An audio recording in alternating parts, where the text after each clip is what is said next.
This is Recruiting Roundtable, where we talk to HR and talent acquisition leaders about thoughtful topics in the world of recruiting. For today's discussion, we're going to be talking about a hot button topic, which is return to office or RTO. Companies like Meta, Google, Amazon, Disney are all implementing different versions of RTO. They've done so in the last year or so. And there are a number of pros and cons to be unpacked and discussed. We have an amazing panel this week to discuss their thoughts on this topic.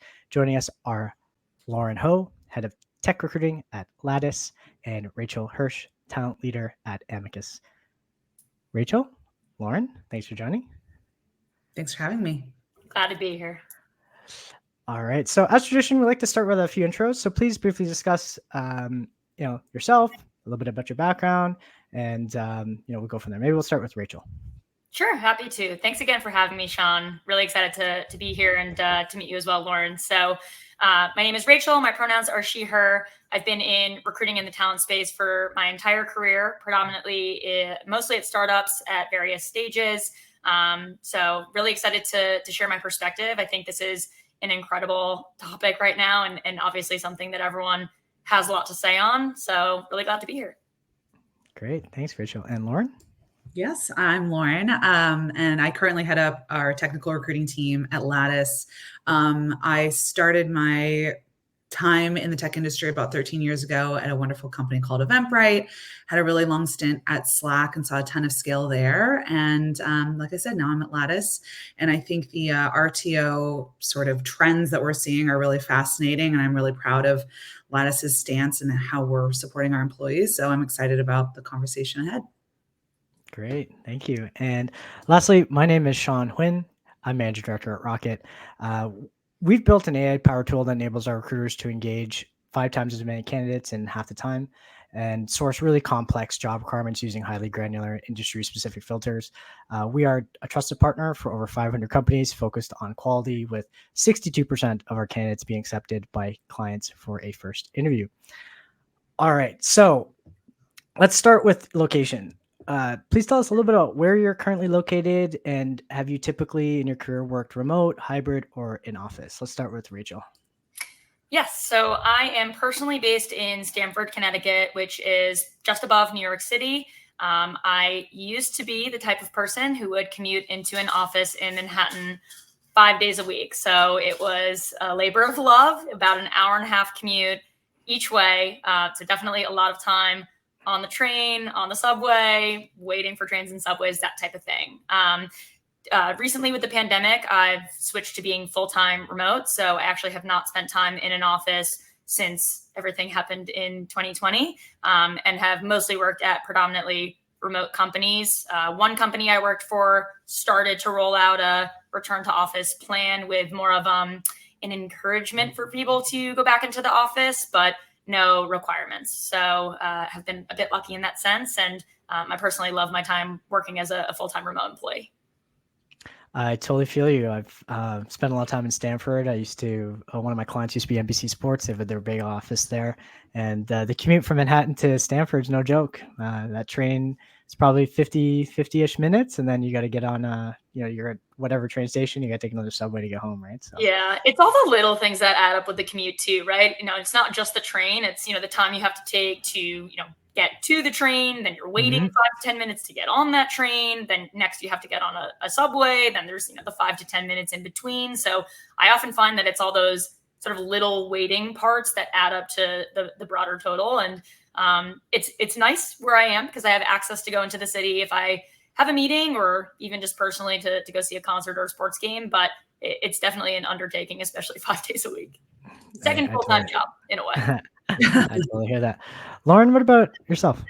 Yeah, so I'm in San Francisco. I've been here my entire career, actually, ever since I graduated from undergrad. And I have, over the years, slowly moved further and further away from our downtown Soma area where most offices are. My first job, I could walk to the office, and now it's similar. It's easily an hour for me to get into our offices, even though I'm technically in San Francisco. I'm just right out by the beach. So before 2020 was the same thing. I was in office 5 days a week. I made the rare exception of working from home, but it definitely was not the norm until the pandemic and things shifted. And now I am a remote first employee. I have the option of going into an office here in San Francisco because we do have a physical office space here. I try to go in about once a week. We do have lunches in the office 3 days a week. It does encourage people to go in, and I like to go in for one-on-ones. We do all hands every other week. It's nice to be there because there's kind of a good mix of folks there, but it's very much optional and whatever works with my lifestyle, which is fantastic.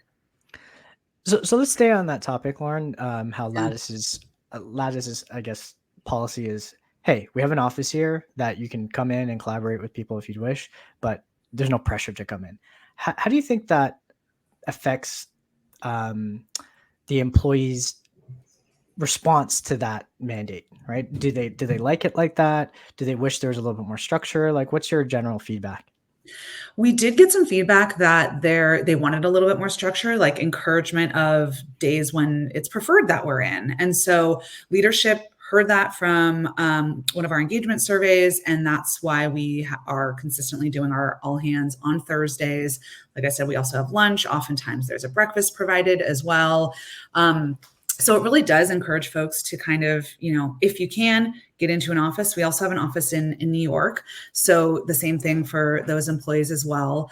A lot of our exec team and speakers at those all hands go into the office for their sections as well. So it really helps for you to feel like you're having that sort of collaborative experience together in the same room. And we also have an office in London as well, I should add too. So we have those 3 different locations. We do get budgets per org for offsites, or, really it's more like on-sites at the offices to get together. And I think that's really great. We have incredible sort of outlines of what to accomplish during on-sites and different agendas you can have and things like that. So I feel like we want to really support you to get your work done at home in the best way that suits you. But there's also the resources to encourage you to come in to support that time together. And yeah, I feel like we've gotten really positive feedback about adding a little bit of that structure, but still really hearing that folks want the flexibility. Yeah, I think flexibility is the key point here, right? Like, if people feel like they're being forced to do something, that's where there's a little bit of pushback. Rachel, what about yourself? You've worked at a number of different companies. What are some of the different models, whether they're remote or hybrid or on-site, that you've kind of encountered in your career? Sure, yeah. So I'll rewind a bit. Previously, I had worked at a startup that was called Frame.io. We eventually were acquired by Adobe. So at Frame.io, we grew up until about 300 people. And then, of course, with the acquisition rolling into Adobe, you sort of wake up in a 40,000 person global company. So 2 extremely different environments. And I'm sure, as you can imagine, the Frame.io folks definitely experienced a bit of culture shock there, myself included. So at Frame.io, and in most startups, there's quite a bit of flexibility, and we can take things with a bit more nuance and allow people to explore opportunities and sort of setups that feel best and most comfortable to them. Similar to what Lauren had said, everyone's in a different situation, and depending where you are, you might want a different opportunity. And yes, the flexibility for some folks was really helpful. I think obviously at an Adobe where there's 40,000 people, they're not able to deal with as much nuance. And then therefore there are policies put in place that are just a bit more blanketed, we'll say. So they had really started to roll out this encouragement of going back into the office, which, I think in some scenarios is great. I can agree that, in-person time is really helpful for work-related purposes, just better collaboration or working on projects or even taking a step back and doing broader goal planning, things like this. On the day-to-day, the times that I went in to those offices, I definitely saw some struggles. So for example, in my personal situation, the team that I was working with on the Adobe side actually was all based on the West Coast, but I'm based on the East Coast. And I was going into their New York office. So it was hard because, I would spend that time commuting, and it is a lengthy commute.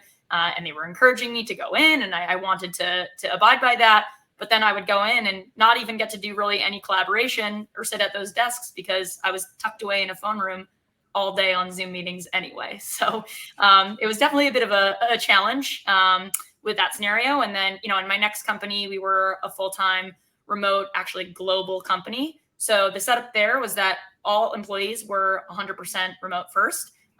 we sort of counterbalance this by giving people the opportunity to come together on a quarterly basis to have team sort of function related offsites. So G&A team would come to, we had a WeWork space in New York. So we would all come together once a quarter to do projects. Same for the other departments at the company, sales, marketing, engineering, you get the gist.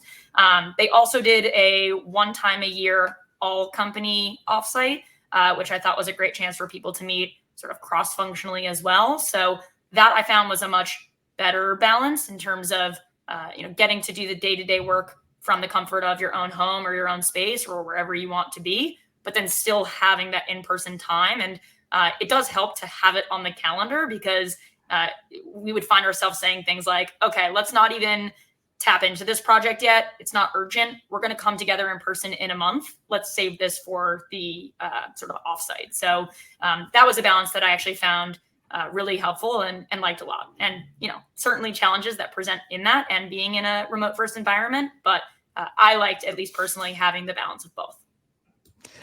I think there has to be intention, right? If people are in the office and they're like, why am I here? It just defeats the whole purpose, right? People need to understand why they're there and get value out of it, or else you're just forcing people to go somewhere to sit in a phone booth and be on Zoom anyways. It's like you just wasted an hour and a half of your day, 3 hours both ways for nothing really.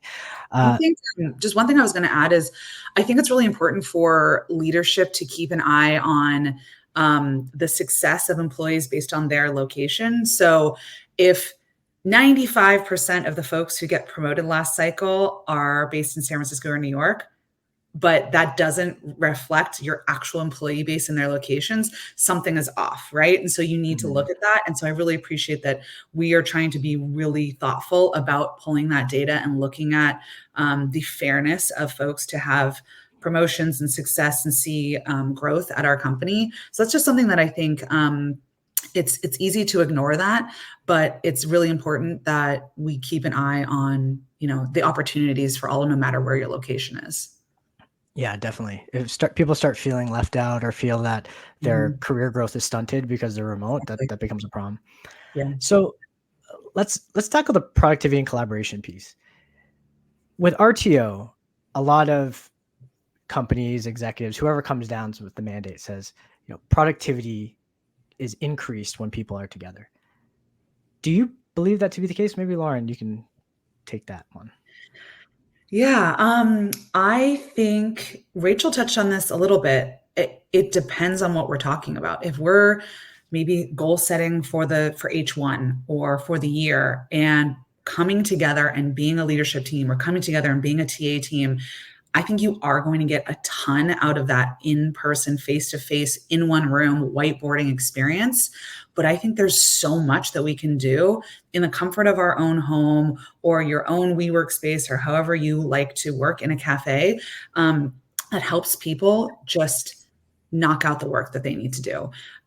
So I think that coming together is super important, but I don't think that it needs to be 5 days a week. And I think that folks work differently depending on their personality style. Are they introverted? Are they extroverted? Do they need extreme quiet while they're doing focus work? There's all these things that depend on the individual, and it isn't a blanket statement of in-person is the best.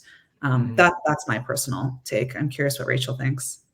Yeah, I'm similar to you, Lauren. So whenever I hear a leader or a founder say something like, I really think people need to be together in person, or I need to see somebody at their desk to ensure that they're being productive or more productive, my challenging question is always, why?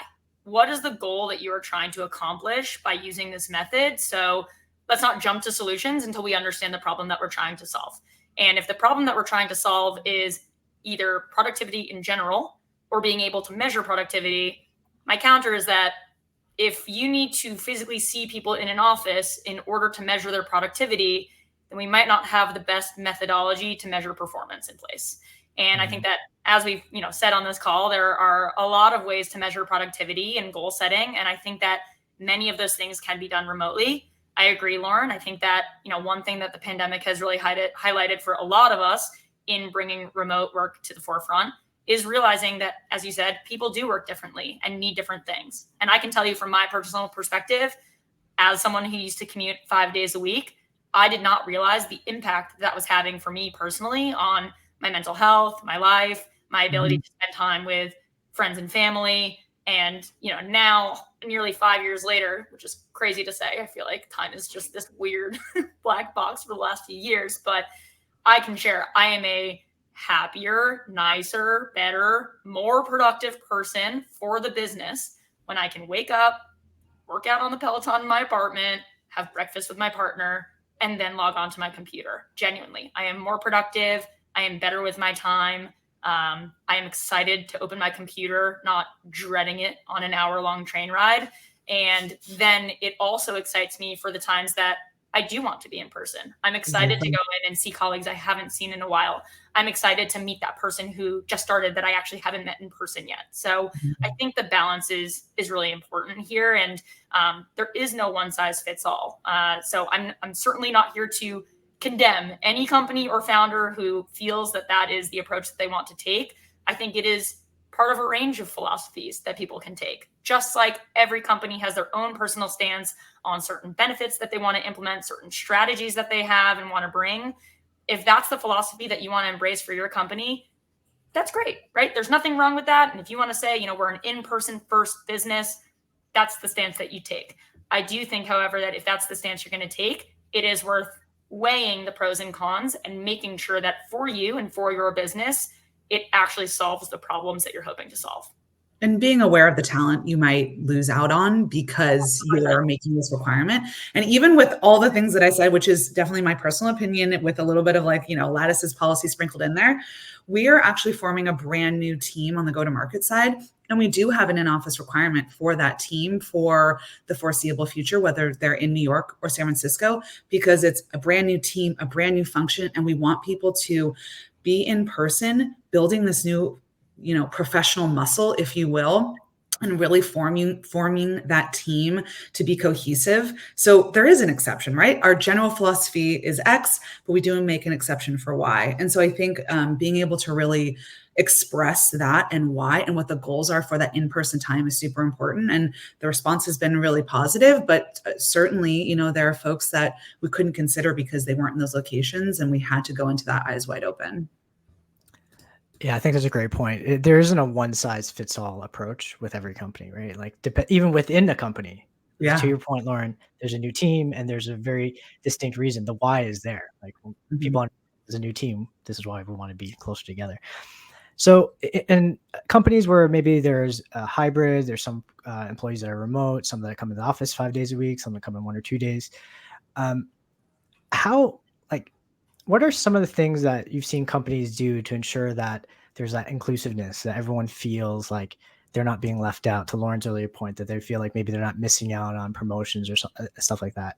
Have you seen certain policies being implemented to ensure that everyone feels inclusive as part of the company? Maybe Lauren, we'll start with you. Yeah, I think part of it is that folks are getting much more used to a mix of in-person and Zoom only attendees of meetings. And we're much better about, the chatter that goes on in a room that is really overwhelming for the person who's solely on Zoom. I think people are getting into better habits. And so I know that's like a very broad example, but I at one point had to sit out an offsite. This was a couple of years ago, right when I started at Lattice, and the chatter was just so overwhelming, and I was so disappointed I couldn't be there. But I had sick kids. That's actually the worst thing, to be honest. You're on a Zoom and there's 20 people in a room, and the microphone sucks. And you're just like, I don't know what anyone is saying. And so I think people have gotten used to that, and they're much better about taking turns or doing breakout groups, and everyone actually leaves the conference room and has the more equal footing of everyone having that Zoom experience as you join in. So I don't know if I have a great example of policies. I'm curious if Rachel does, but I think people are just taking feedback and hearing others' experiences and then experiencing it themselves as well, and trying to improve to kind of even the playing field a bit. Yeah, happy to jump in here, Lauren. I don't have any blanket policy. I think if I did, I would be like a billionaire right now. So if I come up with one, I'll loop you two in and we can start a company to push that forward for everyone. But it's challenging, right? And I think, as humans, we are so intrinsically designed to make things black and white because it's so much easier for our brains to be like, this is right, this is wrong, this is the 100% the way to do things, this is 100% the wrong way to do things. So it's been a challenging few years for all of us in this space because this is such an inherently gray topic. And I think, as we're having more of this discussion, it's really showing me that as well, that, as we said, there isn't a one size fits all model. And there's a lot of gray stuff in the middle that we still have yet to figure out after years of all trying to navigate this at different companies, industries, sizes, et cetera. So, I think one thing with hybrid work and even just, this topic in general that I'm starting to realize is that it is really a reforming of how we socialize and form relationships in the workplace and what the best way is to do that. And as somebody who used to go into the office 5 days a week, I think I took a lot of that for granted. There's so much conversation about how going into an office and being in person is nice because you have all these organic interactions, and everyone uses the same example of like, it's so nice to be able to walk into the kitchen and get a coffee and then you just bump into someone and start talking, and you don't have that in a remote environment. And that's true, but I don't think that means that those conversations can't happen in a remote environment. It just means that we have to create a different scenario for them to happen, because you're right. I'm not going to walk into my own kitchen in my apartment and bump into somebody from the engineering team and start talking to them. That's just not going to happen. But I do think that it means that we need to have a little more intentionality behind how we create those opportunities for people to get to know one another, assuming, first of all, that that's what people want to do. Because I think oftentimes as people leaders, because we are so normally extroverted, we assume that people want those types of interactions, and that may not be the case. So let's assume that we're talking about a group of people who want that type of interaction. If they do, I just think we need to be a bit more intentional about creating opportunities for that. And yes, coming together once a quarter, for example, in person is awesome. And I think you get a lot of bonding and conversations happening, and hopefully you get to do something fun like go to dinner or do a team building activity. But it shouldn't be so black and white where you're either remote and you're never forming a relationship ever with anybody, right, or you're in person in the office or in person at an offsite and getting to know everybody. So with hybrid folks and just even people who maybe are in a situation where some folks are remote and some folks are in person, what I would hope for is little opportunities sprinkled throughout for there to be more cross collaboration, whether it's coffee chats or even just meeting etiquette. Like, I don't know about the two of you, but I feel like so often now you jump on a Zoom call and hey, how you doing? Good. Where are you calling out of? I'm here. Cool. Anyway, and then you just jump right to work, right? And like, that's the most that you ever get to know about somebody outside of work, unless they just volunteer it, which is really hard. So I think, we need to do a better job, and, myself included, of creating that space, creating that time, and creating some sort of, program or just opportunity to get to know one another a bit better outside of just the first 3 to 5 minutes of a Zoom call. I think you touched on something there, Rachel. It is really important as a leader to lead by example, showing your direct reports, showing your team that we are also connectors. We're not just talent acquisition leaders or managers or whatnot. We really help our direct reports and colleagues connect their problem with a different person in the company who can solve with them. I think that's something that I really try to make one of my superpowers at work, really understanding who does what's their personality like? How can I best guide you to reach out to that person? Do they like a Slack DM? Do they like it when you throw something on their calendar? Do they prefer email? What is it? And really being proactive in my relationship so that I can guide the folks on the team to, like I said, themselves build those relationships, understand how to approach them best. I was at Slack for 5.5 years, so I'm a very heavy Slack user. And I think it is important to be in those social channels, to join Dogs of Lattice, to join Social Real Housewives. I am definitely in both of those channels. The things that I want to maybe chit chat in the coffee room about, now I do it on Slack. And that has helped me when I do have the company-wide on offsites or the team offsites. I already have sort of a step forward in that relationship already, because we've discussed, the things that have been happening and the stuff that we love. So I think you touched on something super important there.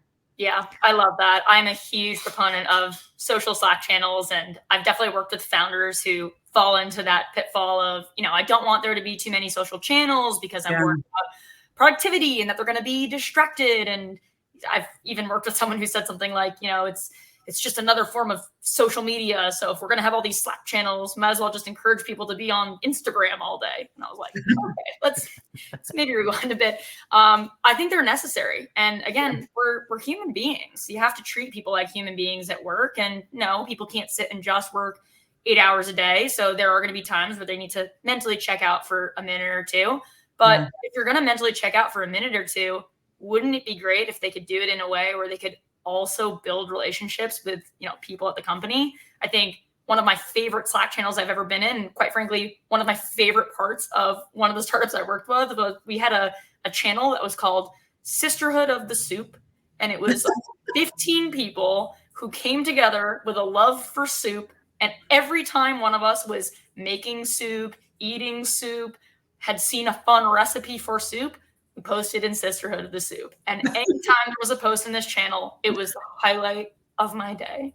It kept me engaged. I found really good relationships with these people. 100% of them were not on my personal team. And I still talk to them sometimes about soup, even though I no longer work at this company. So it sounds ridiculous, but I pull it to highlight that it can be something silly. It shouldn't be work related, but it is meaningful to the business. And that's, I think, what we really want to stress to leaders, CEOs, et cetera, who are worried about these things. They feel not related to productivity. They are 100% related to productivity and engagement. And these are the things that will keep people happy in there. You cannot only rely on a soup channel to keep people at a company. We need to make sure that these things are balanced with reviews and compensation and benefits and opportunities for upwards mobility, right? So I'm not saying it's a one or the other, but they are a key strategic piece to keeping people happy. Yeah, that's a really good point. Soup channel. Never thought it'd be so productive. Speaking of Lauren at Slack, Lauren, I just want to make this point. I've become a power user of the huddle button. To be honest, nice. I did not know the huddle button existed not too long ago. I'll admit, but now I'm a power user of it, and I use it because I'm remote, and I try to, it's like the tap on the shoulder, right? I walked up to your desk and talked to you, and sometimes people send me a voicemail or whatever, or they say they can't talk, but I think it's a great feature because it kind of simulates that office kind of environment where I can just come up and talk to you. But let's talk about perks. So both of you speak to candidates all the time as they're interviewing with your respective companies. And it's a little bit challenging. Like I would say 10 years ago, I started my tech career at Salesforce, and I guess I'm dating myself, maybe 2013-ish timeframe, 10 years ago now. And at that time, it was all about ping pong room, video games, free drinks, whatever, like golf, like putting greens in the office. And that's what the standard for tech companies was. Now it's a little bit different. Are you seeing candidates from a perks perspective looking for more, work from home perks, or are they still interested in what does the office have to offer me as an employee? Maybe I'll start with Lauren. Yeah. I totally agree. Yep. I started at Eventbrite in 2011, ping pong room, the annual parties, all of that. Now I think folks are certainly interested in career growth. So having a learning and development stipend, I think, is really important. I also am self-described nerd, lifelong learner. So that's important to me. And so I like to highlight that for candidates. They want to, I think candidates often ask about, an internet stipend or other options of helping support them while they are at home, which definitely makes sense. And God, what are some of the other ones? Rachel, what have you seen? I'm kind of drawing a blank. Yeah, happy to jump in. Yeah, so I will agree. I think quite a few people ask about a work from home setup, for example. So do you offer a broader stipend that I could use to upgrade my office space, desk, get a monitor, nicer Wi-Fi router, something like this, which could include things like a monthly phone stipend. I was also part of generation ping pong table, so I can empathize with both of you. But that is, first of all, I don't know that was ever what enticed people to be in an office. And it certainly is being highlighted now that that's not really what matters to folks. So I think in general, the flexibility and especially flexible PTO policies are important. I'm often asked by candidates with flexible PTO, how much is this enforced? Do you have an average number of days that people actually take? There's, of course, a fear for unlimited PTO that it actually means not very much PTO, because if you don't have a number to hit, people worry that, it's sort of an empty promise. And I think the thing I'm seeing come up the most actually is around healthcare and what is included in healthcare coverage. So I think what's really important to sort of rope into this conversation is who is starting to come into the workforce, which is this younger generation. Most of what I'm seeing in our younger generation and folks who are newest to the workplace is that they care a lot about the healthcare that is available. They care a lot about what companies are doing and saying publicly as it relates to the world and current events. And they care a lot about if fertility coverage in particular is included in the healthcare plans. So these are some things that I'm seeing just come up in general. That aside, I think, as a blanket, I am speaking with quite a few candidates who have shared, I spoke with someone actually yesterday who said something like, yeah, I received 2 offers in December and they were great, but I actually turned both of them down because neither of them were full-time remote. And I just decided that was something I couldn't compromise on. So touch back a little bit earlier to what Lauren had brought up of the talent that you're willing to risk and lose. And again, this is a personal philosophy that a founder can take, a business philosophy that a company can have as their stance, but it's important for those folks to weigh the cost benefit of it. Is having these people in the office worth potentially losing out on top talent, which depending on the industry that you're in or the reason that you need people in the office, yes, of course, it might be worth it. And that's great. But, if you're considering losing top talent in a space where that space is predominantly in Europe and you're a US based company, or people aren't based in a metro area that are becoming increasingly more expensive to live in, is it worth it to not have that person working for your company because they can't be in an office 3 days a week?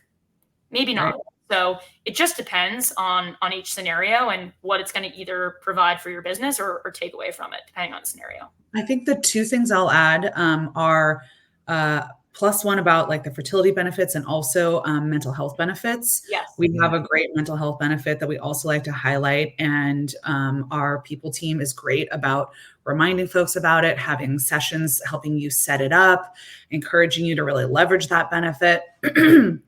And I think folks also want to hear, okay, we're remote first. Do you have budget to bring us together? People we're seeing a lot of folks who want the flexibility, but they want to know that that's an option, that if it's a new team that's forming, storming, norming, that they're going to be able to come together and the company will support that. So I think those are probably just the only 2 that I would add. Yeah. One thing I've seen work well with that, Lauren, that I've seen some companies doing that I really love, because it's challenging when like people want such different things right now. It's a very polarizing time, and it makes it really hard to craft a benefits package that you think is going to be advantageous. I think some people are like, yes, let's just be full-time remote and that'll be great because we'll attract so much talent. But then they come across this whole cohort of people who are like, no, sorry, I live in New York City and I've been stuck in my 500 square foot apartment and I need to get out, right? So it's hard to find a balance. But one thing I've seen work well is either you offer folks who want to be full-time remote that work from home stipend to really bolster up their work from home office, or you can tell them you can have an equivalent amount to find some type of co-working space to get out. So either you're getting $1,000 to create a work from home space, or we'll pay for you to have a monthly WeWork membership, for example. And so that way the company is taking the same budget hit, but you're still giving flexibility depending on what people actually want. Yeah. And, to plug our product a little bit, leverage the tools like Lattice that you can do pulse surveys, engagement surveys, and get actual real-time feedback from employees about what they want, what's missing, how they're feeling. That's how you can really make a strong benefits package, is when you're hearing like what's working, what are you leveraging, what would you like more of? Yeah, collecting feedback I think is super important, and also providing options. I think It's really underrated. I think this is probably going to be the last question. In terms of, so we're a recruiting agency, obviously, and we are engaging a ton of candidates on a monthly basis. The number one reason that we're hearing candidates are looking for new work, other than, maybe they're just looking for growth or, more money or, the typical things, is my company has changed the RTO policy. When I was hired, it was this, and now it's this, and it doesn't work for me. And so that's why I'm looking. I'm assuming Lauren and Rachel, you've heard this as well on your side. Definitely. Many times. So let's just talk about, okay, so we agree that this isn't a thing. What are some thoughts that you could or advice maybe you could give to the people creating these policies that would maybe help the transition, right? So let's say you decide, hey, we need people 5 days in the office, but when you hired 50% of your company when it was fully remote, how do you make that transition so that, you're not just going Elon Musk and just like TNTing the entire team, say, if you don't like this, I'll accept your resignation tomorrow, bye. But also, if you've made that strategic organizational decision, and that's the direction you want to go, how do you implement those changes so that there isn't like chaos within the org?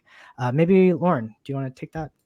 Yeah, I think we touched on this a little bit throughout the conversation, but it's important to communicate the why, right? So folks can have the opportunity to get on board with your decision. If it were me, if I were the CEO of the company and I were making this decision, I would want to kind of approach it how I've seen really successful parental leave return to work happen, where it's gradual. I think it's great when parents are coming back from parental leave and they start with a 3-day work week or a 4-day work week, or they're back for a month and then they take 2 weeks off, whatever it is that kind of helps them transition back. Work with your employees to understand, if you are able to get on board with this, how can we help this transition? How can we help you figure out, how you're still getting your workout in the morning, or how you're getting your kids to school in the morning, or whatever it is that might go by the wayside with this change. How can we help you take the steps forward to do that? It will take time. It might take some additional budget. But I think bringing folks along on the journey, as opposed to, like you said, just like blowing everything up, is really the human way, the thoughtful way. It'll also allow you to hear like what is resonating, what isn't resonating with your employees. So that then going forward, whether they're able to get on board or not, you can relay that also to future candidates and potential employees as well. Yeah, great point. Rachel?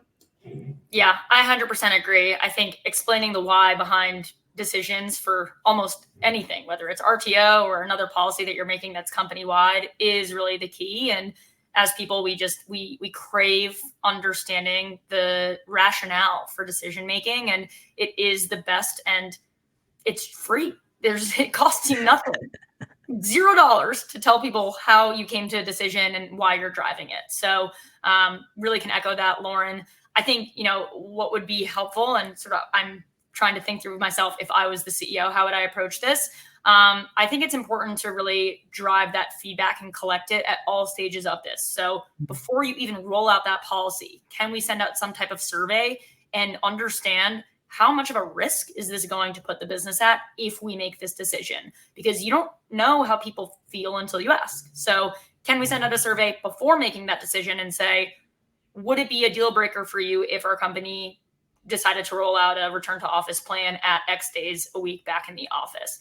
If 95% of your employees say yes, I don't know if that, informs your decision, but it definitely will help you overall realize the uphill battle that it might become. So that's one thing, is just let's assess how much of a risk this would put us at as a business and go from there. If you decide to move forward with that plan anyway, then of course, I agree with the gradual approach and collecting feedback throughout that. And then once things have sort of settled, gathering continuous feedback about, this is our plan. Do you like it? Is there anything that we could do or consider doing to make this feel more comfortable for you and keep you happy and engaged here? So that's, I think, one piece of it. I think, thinking about it from an employee perspective and to candidates, my advice is to trust your gut. There are plenty of companies that are still hiring full-time remote. And if you can't commit to being in an office 5 days a week or even 1 day a week, and it does not work for you, then stay true to that. So I I think I'm hearing a lot of people feel like they need to go into an office because they're worried that they won't get a job otherwise. And while in general, I'm the kind of person who likes to encourage people to be open-minded and flexible, I don't think that that's true. And so I would just encourage anyone listening to this who wants to be full-time remote to stick to that. And if that's what you feel is best for you, then hold out for what is best for you. Because the times that I have been happiest in my career is when I've really stayed true to myself.